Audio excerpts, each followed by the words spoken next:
Ada tanda bulat. Ya, silakan lanjut. Oke, persepsi ini menurut Stephen Robbins itu merupakan proses yang dilalui oleh setiap individu guna mengorganisasikan dan menafsirkan kesan setiap individu untuk memberikan arti atau makna bagi lingkungan mereka. Adapun dari McShane dan von Lino itu, persepsi merupakan suatu proses penerimaan informasi serta pemahaman mengenai lingkungan, itu termasuk menetapkan informasi untuk dikategorikan dan ditafsirkan. Kemudian ada proses persepsi. Menurut Damayanti itu proses persepsi ini dimulai dari adanya penerimaan rangsangan dari bermacam sumber yang diperoleh melalui panca indera setiap individu. Kemudian memberikan respon yang sesuai dengan pemahaman dan penafsiran terhadap rangsangan lain. Lalu rangsangan tersebut diseleksi terlebih dahulu untuk melalui proses yang lebih lanjut. Setelah diseleksi, barulah rangsangan tersebut diorganisir dan ditafsirkan. Nah, proses tersebut dinamakan persepsi jika hasil rangsangan tersebut tuh udah berhasil ditafsirkan dari individu itu. Ini yang kita tahu seperti dari rangsangan, kemudian diseleksi, lalu terdapat proses pengorganisasian, kemudian ditafsirkan, baru hasilnya menjadi persepsi. Persepsi ini juga bisa dipengaruhi dari pengalaman, dari proses belajar, atau dari lingkungan.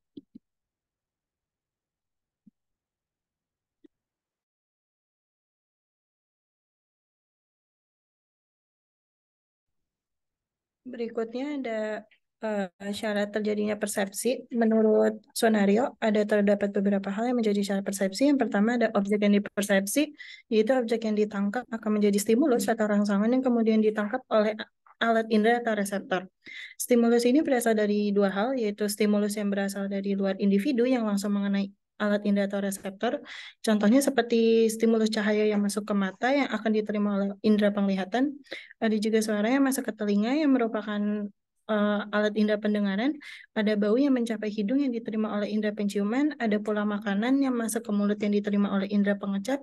Dan sentuhan pada kulit yang diterima oleh alat indera peraba. Berikutnya ada stimulus dari dalam individu, yaitu langsung mengenai saraf sensoris yang bekerja sebagai reseptor. Contohnya seperti rangsangan nyeri, suhu tubuh, tekanan darah, dan kadar gula darah. Yang kedua, adanya perhatian sebagai langkah pertama mengadakan persepsi. Yang ketiga, adanya alat indera sebagai penerima stimulus atau reseptor. Yang keempat, adanya saraf sensoris sebagai alat untuk meneruskan stimulus ke otak yang merupakan pusat saraf atau pusat kesadaran. Setelah itu dari otak dibawa melalui saraf motoris sebagai alat untuk mengadakan respon. Berikutnya, faktor-faktor yang mempengaruhi persepsi menurut Miftah Toha itu ada dua, yaitu faktor internal. Jadi dari internal individu itu sendiri seperti perasaan, sikap, dan kepribadian individu, prasangka, keinginan atau harapan, perhatian atau fokus, bisa juga dengan proses belajar, keadaan fisik, gangguan jiwa, nilai dan kebutuhan, juga minat dan motivasi.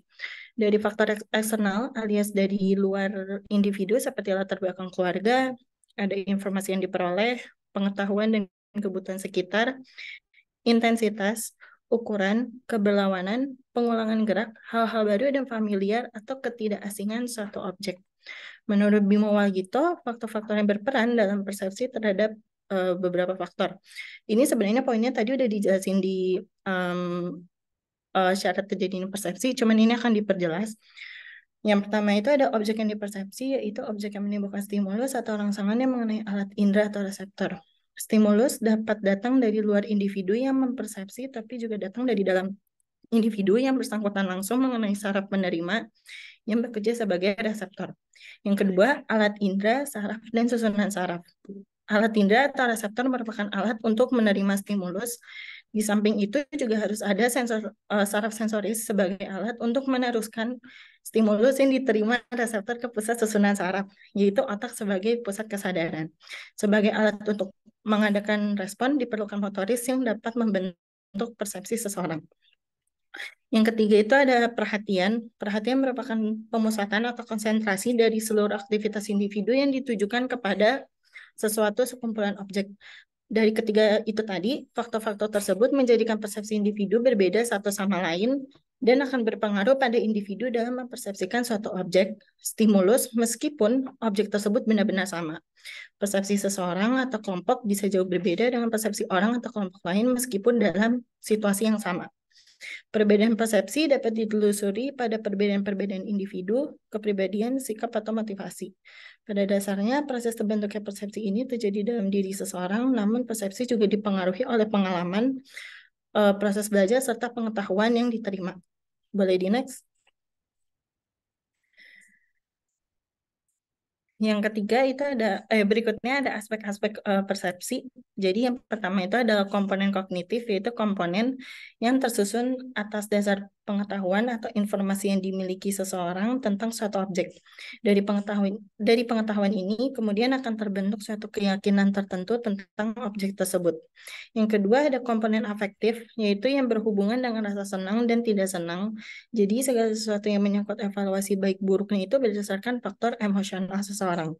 Yang terakhir, komponen konatif atau psikomotor, yaitu aspek yang menyangkut motivasi, sikap, perilaku, atau aktivitas individu sesuai dengan persepsinya terhadap suatu objek atau keadaan tertentu.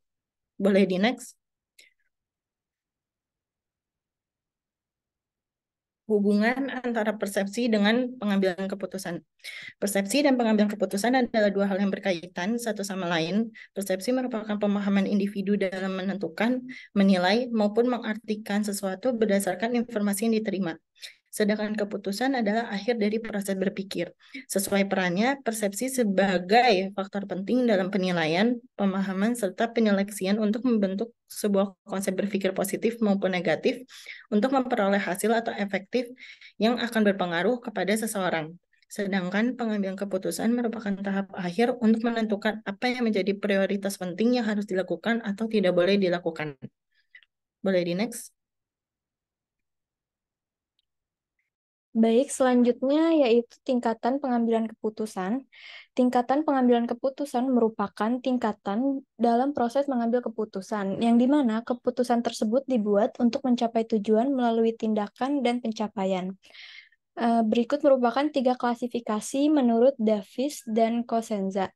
Yang pertama yaitu keputusan strategis. Keputusan ini berisi bagaimana merencanakan dalam jangka panjang yang akan mempengaruhi organisasi secara keseluruhan.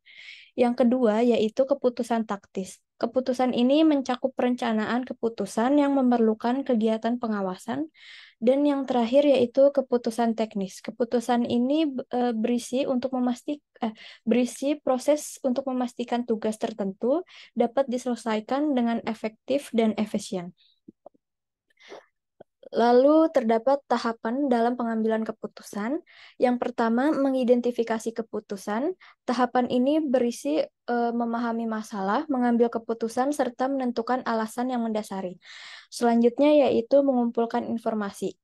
Pengumpulan informasi ini untuk membuat keputusan yang didasarkan dengan fakta dan data. Lalu mengidentifikasi alternatif. Memahami permasalahan yang ada dan menentukan potensi yang akan muncul nantinya. Selanjutnya ada pertimbangkan semua fakta, yaitu untuk mempertimbangkan pro dan kontra. Lalu ada memilih di antara alternatif pilihan. Memilih kombinasi dari beberapa alternatif yang sudah sepenuhnya dimengerti baik dari informasi maupun kemungkinan resikonya. Lalu ada implementasikan solusi, berisi kegiatan mengidentifikasi sumber daya yang diperlukan, serta dukungan yang didapatkan dari para pekerja dan orang-orang yang berkepentingan. Yang terakhir yaitu mengevaluasi keputusan. Pada tahapan ini yaitu meninjau kembali dan memeriksa secara berurutan apa yang tidak sesuai dan menyimpang.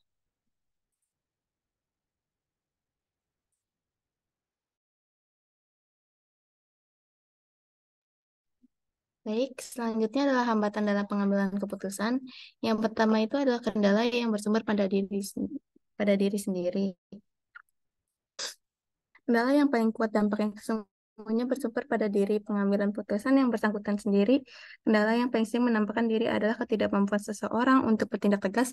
Sering seorang manajer membiarkan dirinya diliputi oleh keraguan-raguan yang sedemikian menguasai cara berpikir dan cara bertindaknya. Yang kedua itu ada pemahaman yang tidak tepat tentang peranan informasi. Pemahaman yang tidak tepat tentang peranan informasi dalam pengambilan keputusan dapat menjadi kendala yang harus disingkirkan.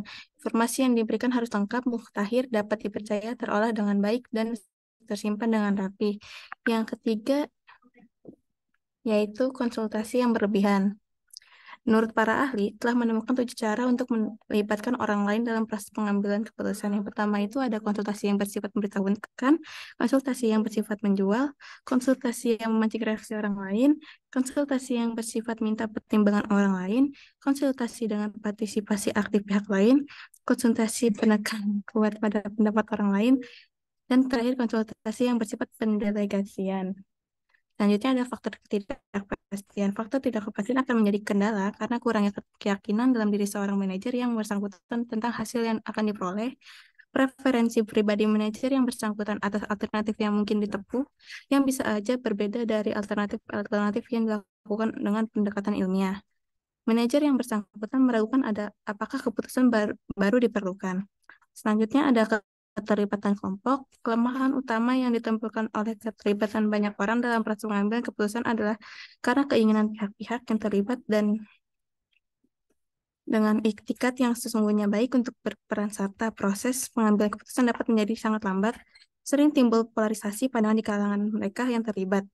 Selanjutnya ada ketidakjelasan peranan. Ketidakjelasan peranan dapat berakibat pada berbagai hal yang negatif seperti kemungkinan seseorang bertindak melampaui batas-batas wewenang yang sesungguhnya dimiliki,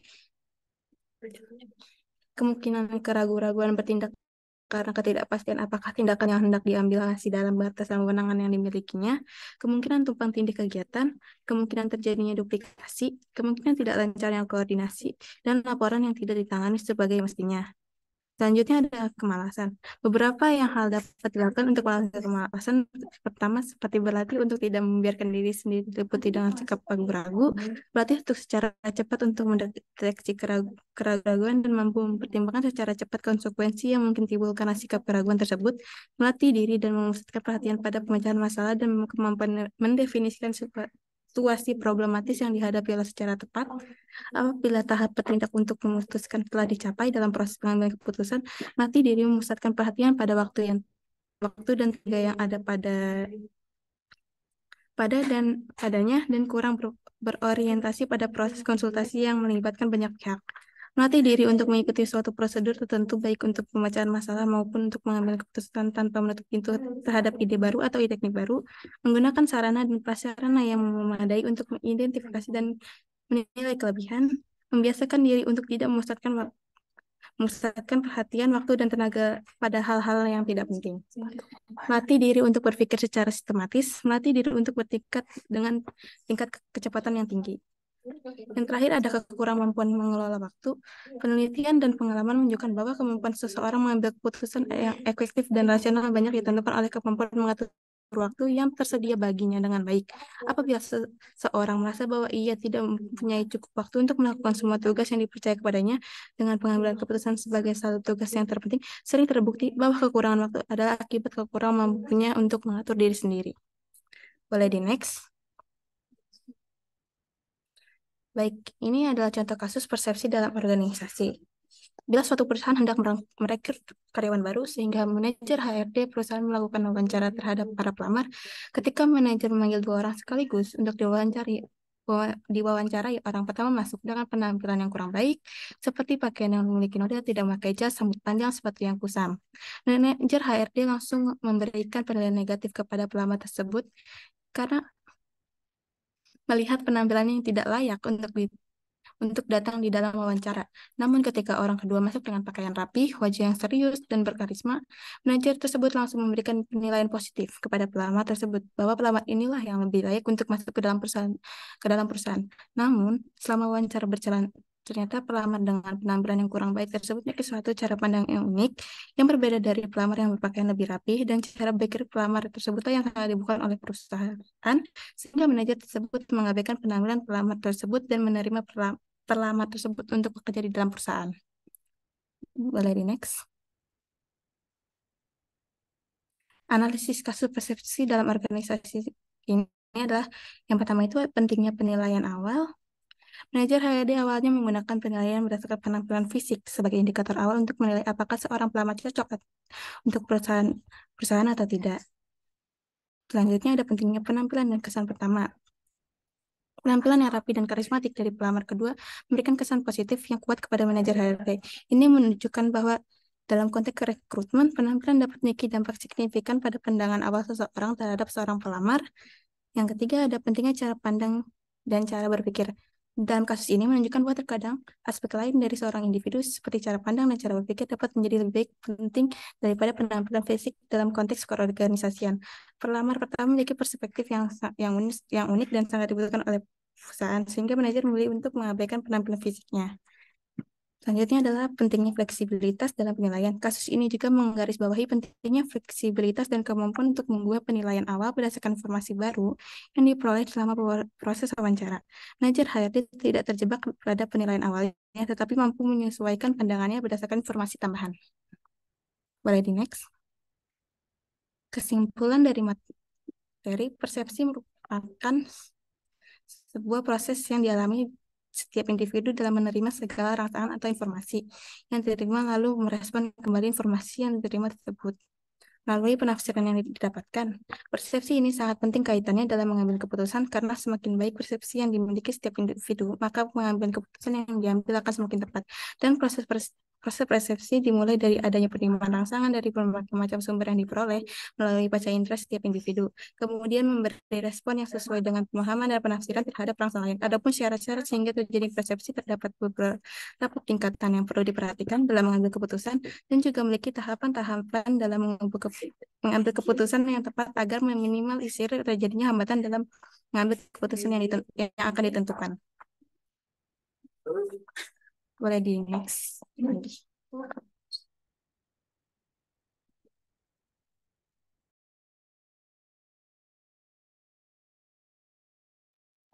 Mungkin cukup sekian dari kelompok kami. Jika ada yang ingin bertanya, dimohon untuk raise hand terlebih dahulu. Oke, baik. Melviani Fitri sudah raise hand.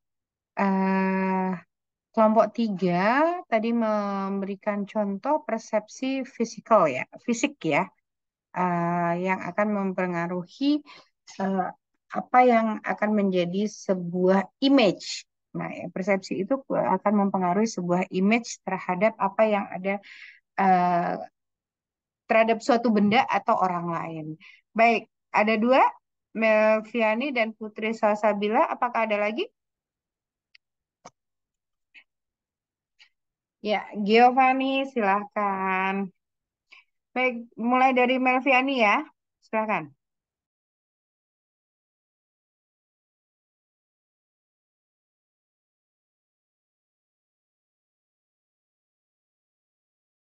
Silakan Melviani Fitris.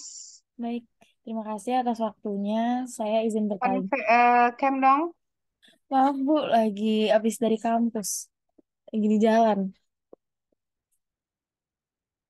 Saya Melvi izin bertanya.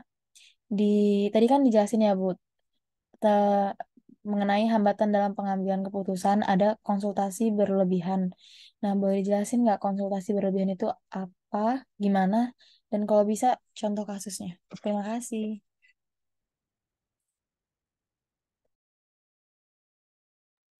Baik, mungkin pertanyaannya kami tampung terlebih dahulu.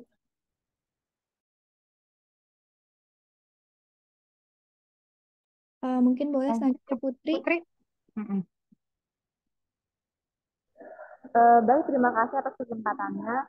Saya ingin bertanya, tadi kan dalam PPT udah dijelasin mengenai hambatan-hambatan dalam pengambilan keputusan.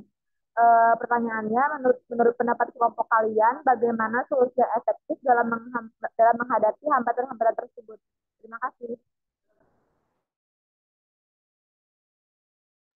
Kelompok 3 bisa mendengarkan pertanyaan Putri. Saya agak mendem di saya. Bisa, Bu. Oke, nanti dipaparkan ya. Ya. Lanjut ke Giovanni, lalu ke Dito ya.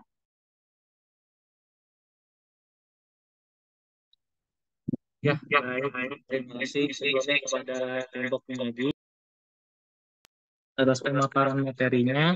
Saya tadi kan sudah disebutkan ya. Giovanni, apakah ada dua device? Kalau ada dua device, salah satunya speakernya di off kan? Baik, Ibu. Mohon maaf, Ibu. Ya, teman-teman, mungkin pertanyaannya saya ulang kembali. Tadi teman-teman pada komponen konatif ya sudah menyebutkan dan sudah menjelaskan bahwa komponen konatif itu aktivitas individu sesuai dengan persepsi terhadap suatu objek ataupun keadaan tertentu. Nah, bagaimana komponen konatif ini memengaruhi tindakan individu yang berkaitan dengan persepsi mereka terhadap suatu objek atau situasi? Mungkin itu saja pertanyaan dari saya. Terima kasih.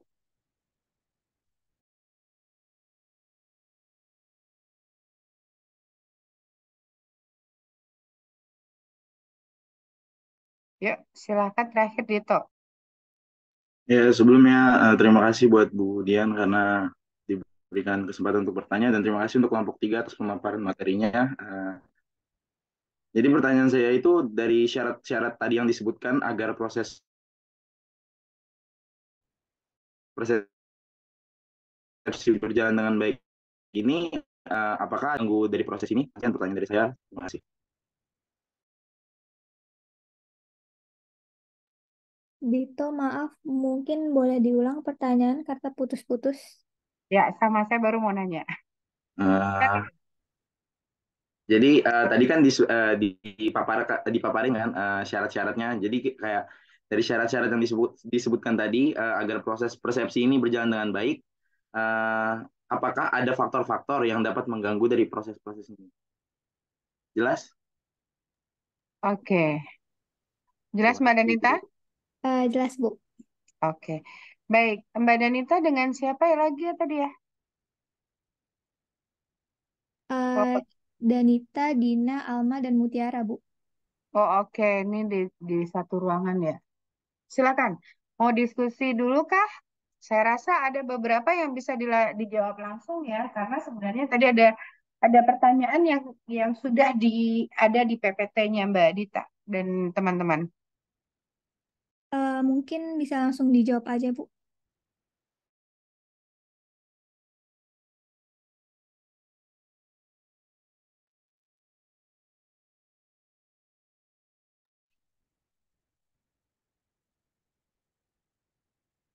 Baik, di sini saya ingin menjawab pertanyaan Melvi, yaitu di hambatan dalam pengambilan keputusan ada konsultasi berlebihan. Jadi, konsultasi berlebihan ini yaitu keadaan ketika seseorang terlalu banyak meminta saran atau pendapat sehingga dapat mengganggu proses menentukan keputusan. Apa sudah terjawab? Mungkin contoh kasusnya. Eh, Mungkin saya izin menambahkan untuk pertanyaan Melvi. Dari konsultasi berlebihan itu jadinya kita tuh kayak overthinking gitu. Jadi kita berlebihan memikirkan sesuatu. Jadi kita yang harusnya nggak selalu kita pikirin, tapi kita pikirin terus. Jadi kita nanya ke beberapa orang. Kayak contohnya ketika kita ingin memutuskan ingin misalnya itu membeli misalnya sepatu. Kita sebenarnya udah antara bimbang nih beli atau enggak, cuma kita nanya ke 10 orang yang persepsi itu berbeda-beda. Jadi itu masuknya tuh jadi konsultasi berlebihan. Mungkin seperti itu. Apakah menjawab, Elvi? Baik, sudah jelas. Terima kasih sudah terjawab. Terima kasih Danita, Dina.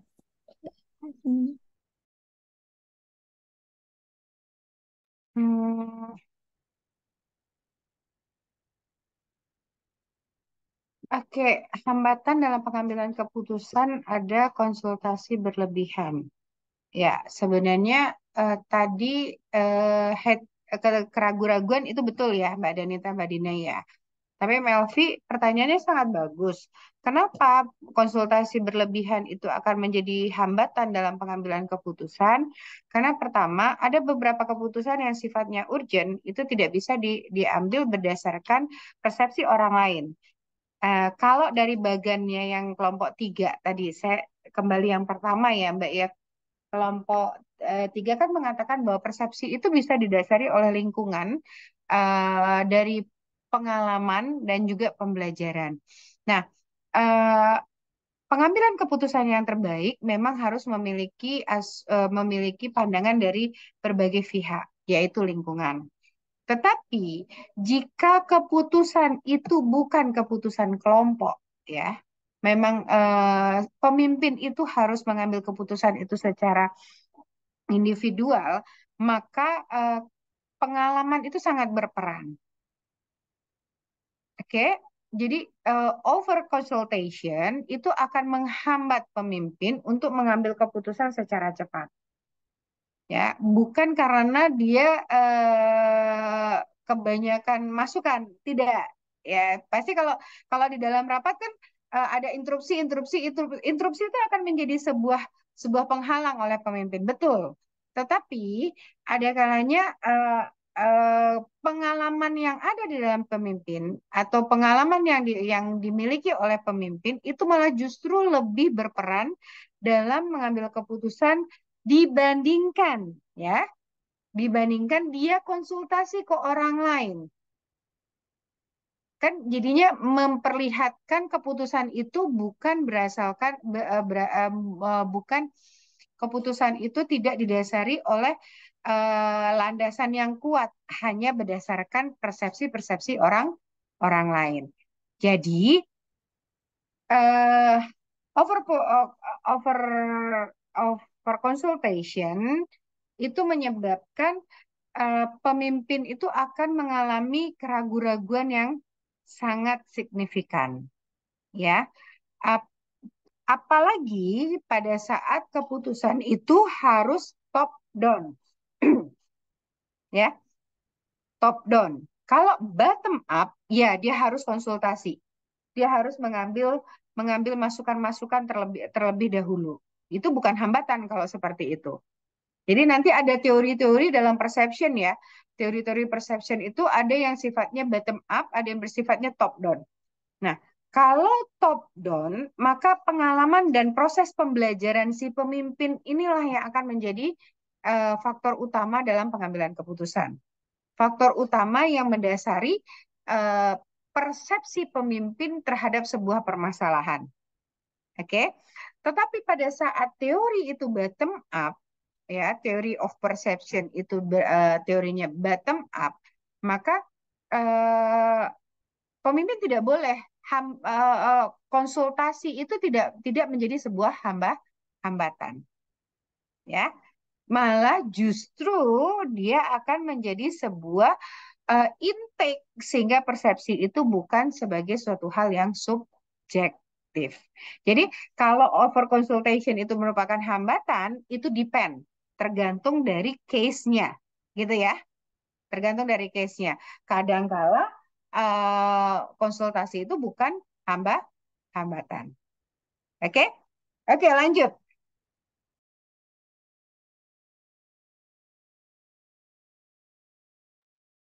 Baik, pertanyaan dari Dito. Dari syarat-syarat yang disebutkan agar proses resepsi berjalan dengan baik, apakah ada faktor-faktor yang dapat mengganggu proses ini? Seperti yang ada dalam PPT, sudah dijelaskan ya, bahwa ada faktor yang mempengaruhi persepsi. Mungkin bahasanya bukan mengganggu, tapi mempengaruhi seperti faktor internal dan eksternalnya, serta 3 faktor lainnya yang mempengaruhi Contohnya terdapat objek persepsi berupa kulit pisang, ada dua orang yang lihat kulit pisang sebagai objek persepsi, misalnya A dan B. Si A lihat kulit pisang itu, ya cuma lihat kulit pisang aja gitu, nyepelein.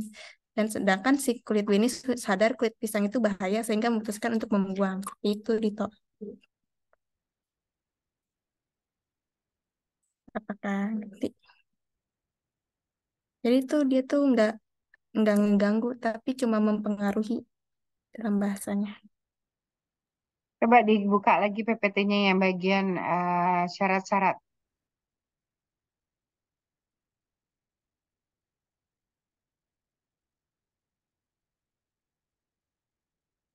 Oke, syarat-syarat jadi yang dimaksud itu mengganggu itu yang mana ya?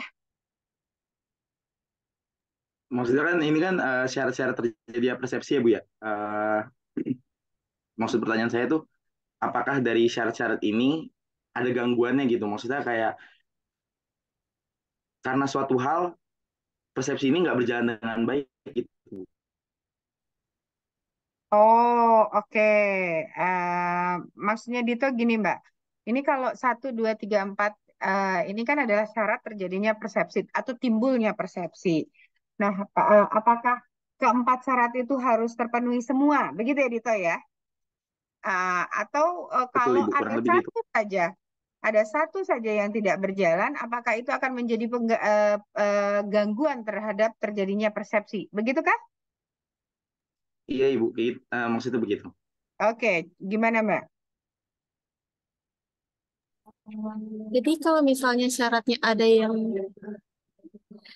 jadi kalau misalnya salah satu syaratnya tidak terjadi itu bisa menjadi mempengaruhi terjadinya persepsi karena setiap syaratnya itu memiliki eh, hubungan satu sama lain gitu. Jadi kalau misalkan salah satunya tidak terpenuhi itu bisa mempengaruhi terjadinya persepsi. Ngerti nggak Dito? Jadi maksudnya begitu. Berarti poinnya bukan mengganggu. Bukan mengganggu tapi mempengaruhi terjadinya persepsi. Oke. Ya, Ya maksudnya itu. Alma ini Alma atau Mutiara nih, karena dua namanya sama. Mutiara. Ya, maksudnya Alma gini Dito. Eh, Dia tidak akan mengganggu, bisa saja itu menjadi mengganggu atau eh, mempengaruhi eh, intake atau pandangan. Persepsi ini kan adalah pandangan ya terhadap sebuah permasalahan, objek atau apapun itu, ya. Nah, masalahnya, contoh, jika perhatian itu tidak ada, oke, maka persepsi itu akan menjadi surut, ya. Eh, Contoh, kayak misalnya saya terdistrak sama permintaan nih. Ah, misalnya gini, perhatiannya Dito di bagian slide ini agak terganggu. Otomatis persepsi Dito terhadap syarat itu kan, oh syarat ini adalah suatu prerequisite terjadinya persepsi. Kalau tidak ada syarat ini salah satu, maka persepsi itu akan jadi gangguan, ya, jadi gangguan. Sebenarnya persepsinya Dito tidak salah. Nah, ini persepsi juga ya. Nah, persepsinya Dito tidak salah. Tetapi maksudnya gangguan di sini adalah terjadinya pembelokan terhadap apa tujuan utama dari komunikasi. Karena persepsi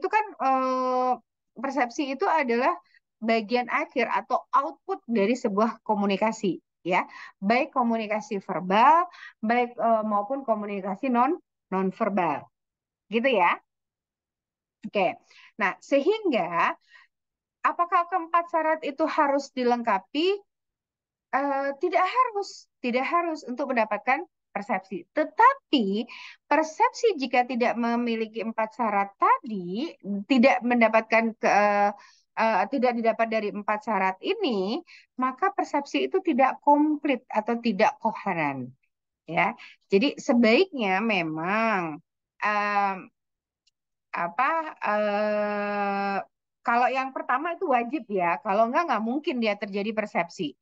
Kenapa? Intention orang itu terhadap objeknya tidak ada, nggak akan mungkin menjadi persepsi. Ya, jadi bukan gangguan, tetapi akan menjadi udah tidak akan timbul terjadinya persepsi. Tetapi kalau di syarat kedua, 3, 4, maka akan terjadi pembelokan terhadap apa tujuan dari komunikasi tersebut. Mungkin gitu ya Dito ya. Oke, baik. Berarti cuma adanya perbedaan pandangan doang, Bu. Maksudnya Iya. bukan gangguan. Oh iya. Ya Terima itu kasih, Bu. kategorinya bisa dikategorikan gangguan ya Dito, tetapi Mm-mm. bukan gangguannya maksudnya oh ini akan jadi hambatan. Bukan, tetapi menjadi gangguan karena apa tujuan awal dari komunikasi itu akan berbeda. Contoh tadi kayak yang studi kasus yang dikemukakan oleh kelompok 3. Itu eh, dia mengatakan pada saat tanggapan awal ya kepada si interview yang tidak memiliki penampilan bagus, rapi, segala macam, itu kan baru objek, baru syarat satu tuh yang terpenuhi ya. Akibatnya apa? Si audiens, si interviewer tidak memberikan perhatiannya secara full di awal. Betul nggak? Nah, begitu dia memberikan paparannya, interviewer memberikan perhatian secara full, maka terjadilah komunikasi yang baik dan menghasilkan konklusi yang sejalan. Tetapi pada saat si interviewer tidak memiliki perhatian yang full, apakah persepsi itu akan terhambat? Tidak. Justru persepsinya sudah tertanam di sana, tetapi terbelokkan tujuan persepsinya, gitu loh. Jadi pada saat kita mau memberikan image kepada orang, maka perhatikan dulu syarat terjadinya persepsi ini. Ya. Kenapa? Karena objek. Oke, saya akan menjadi objeknya. Maka apa yang harus saya berikan? Apa yang kalau Anda mengatakan produk itu adalah brand, gitu ya?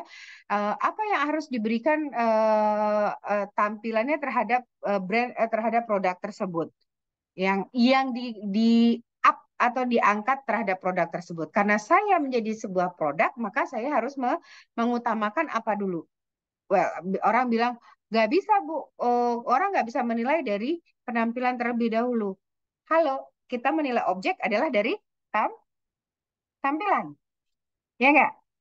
First impression, nah persepsi itu kan awalnya dari impression. First impression adalah dari objeknya. Maka pada saat kita berbicara dalam organisasi, pada saat kita melakukan komunikasi dalam organisasi, supaya orang itu merasa respect, supaya orang itu merasa tertarik dengan kita, adanya objeknya terlebih dahulu kita tampilkan. Sehingga tahap berikutnya adalah perhatian orang lain terhadap diri kita, itu akan kita dapatkan gitu loh. Begitu juga adanya alat indera sebagai penerima stimulus dan reseptor. Panca indera yang pertama adalah mata. Itu ada di pertama, syarat pertama. Lalu panca indera yang kedua apa?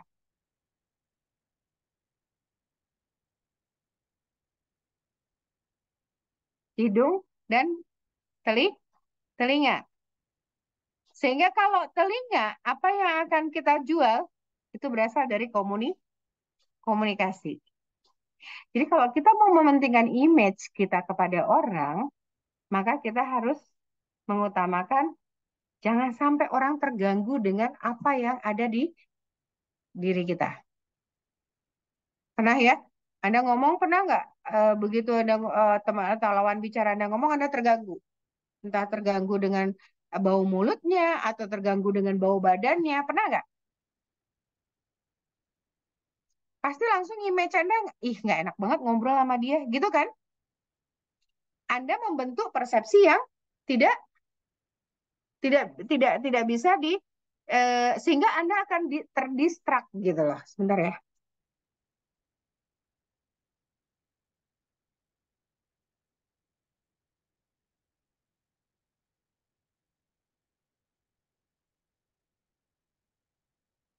Ya. Jadi gitu. Jadi syarat pertama itu wajib, syarat berikutnya itu akan menjadi pendukung dari syarat pertama gitu Dito. Ya. Oke. Oke. Mungkin pertanyaan berikutnya ya.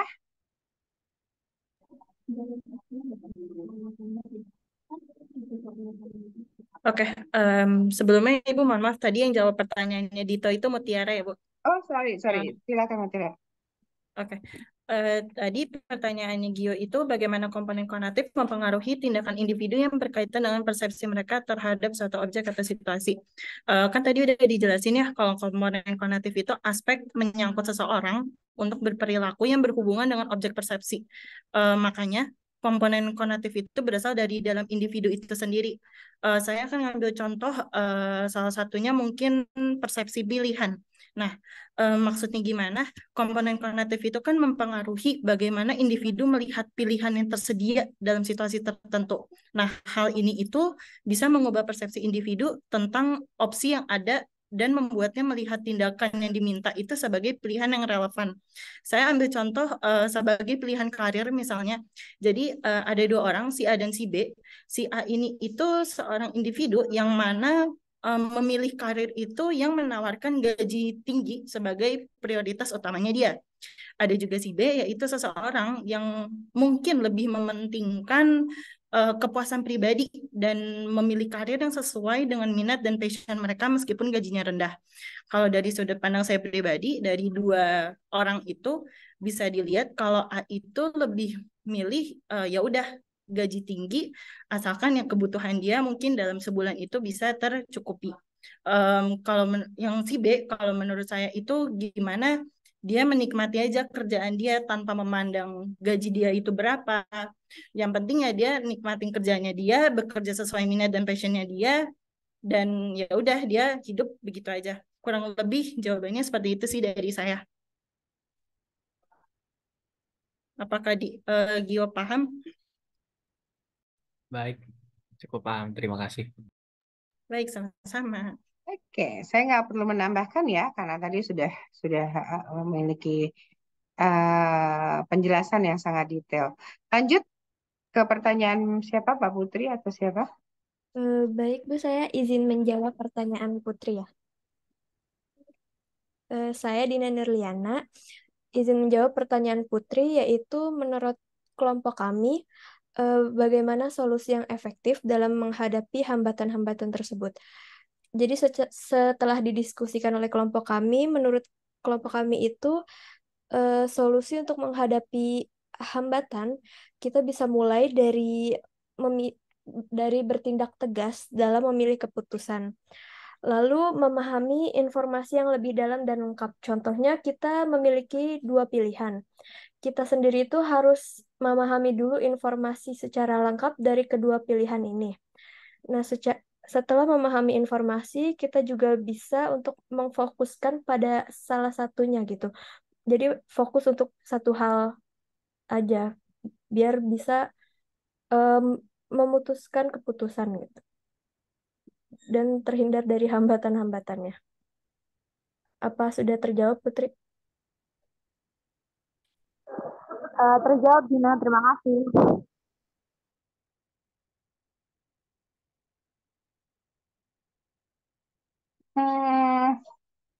Saya nggak komentar dulu ya soal ini ya. Nanti kita bisa diskusikan lebih lanjut. Ya, lanjut kelima. Oke, baik, saya Danita akan menjawab pertanyaan dari Salsa, itu seberapa esensial sebuah persepsi dalam lingkup manajemen dan pengaruh apa yang paling berdampak dalam organisasi dari persepsi itu sendiri. Pertama, persepsi itu sangat penting dalam pengambilan keputusan karena semakin baik persepsi yang dimiliki oleh setiap individu, maka pengambilan keputusan tersebut akan semakin tepat. Terus persepsi diri yang positif itu dapat meningkatkan kepercayaan diri, terus memotivasi individu untuk mencapai tujuan, lalu persepsi terhadap orang lain pun mempengaruhi hubungan sosial kayak dalam organisasi, seperti kepercayaan, kolaborasi, lalu kerjasama antar tim. Selain itu juga persepsi terhadap situasi atau lingkungan kerja yang dapat mempengaruhi tingkat kepuasan kerja, memotivasi, dan keterlibatan pada karyawan itu sendiri. Sehingga persepsi ini tuh membantu organisasi dalam mengelola hubungan intrapersonal, menciptakan lingkungan kerja yang positif untuk mencapai tujuan yang dituju bersama. Mungkin seperti itu. Apakah menjawab?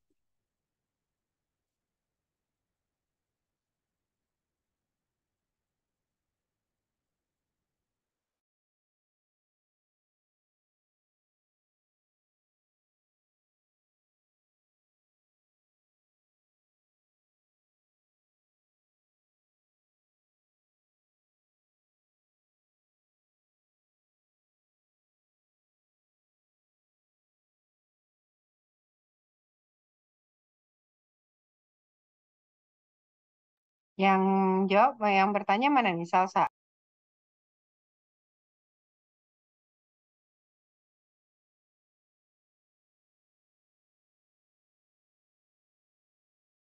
Iya, Ibu, Mas.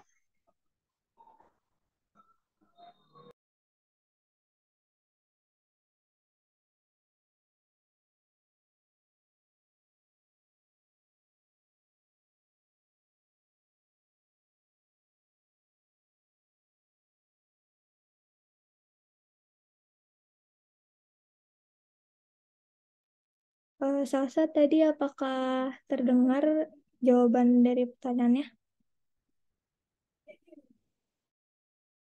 Maaf, tadi putus-putus, boleh diulang kembali, Mas. Oke, eh, persepsi ini eh, merupakan sangat penting kaitannya dalam pengambilan keputusan karena semakin baik persepsi yang dimiliki oleh setiap individu, maka semakin tepat keputusan yang diambil. Terus persepsi ini persepsi diri yang positif itu bakal meningkatkan kepercayaan diri dan memotivasi individu untuk mencapai tujuan mereka. Lalu persepsi terhadap orang lain juga dapat mempengaruhi hubungan sosial setiap individu dalam organisasi seperti kepercayaan, kolaborasi, kerjasama antar tim. Lalu ada juga persepsi terhadap situasi yang dapat mempengaruhi tingkat kepuasan kerja dan lingkungan kerja tersebut sehingga dapat mempengaruhi dalam hubungan intrapersonal, lalu untuk meningkatkan lingkungan kerja yang positif untuk mencapai tujuan organisasi tersebut. Apakah menjawab?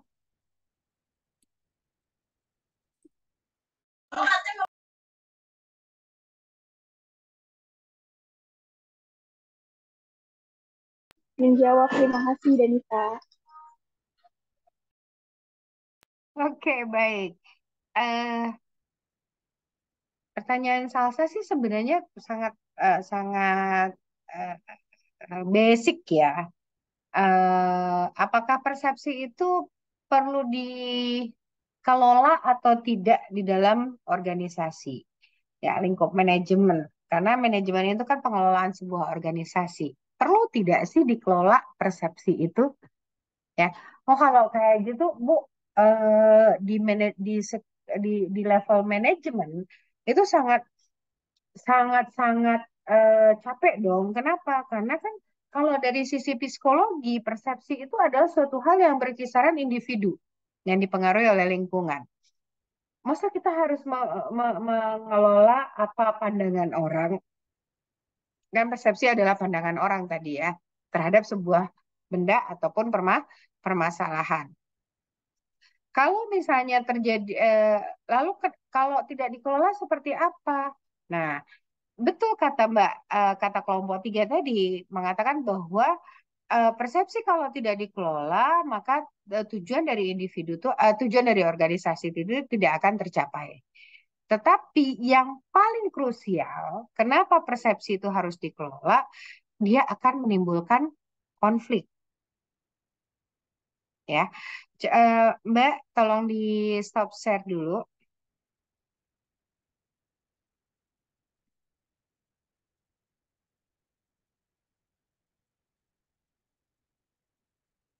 Sudah tayang kah? Ini ini eh, ini adalah suatu gambar yang sering sekali diungkapkan kalau kita berbicara tentang persepsi. Antara ini sama yang balok, ya. Kenapa?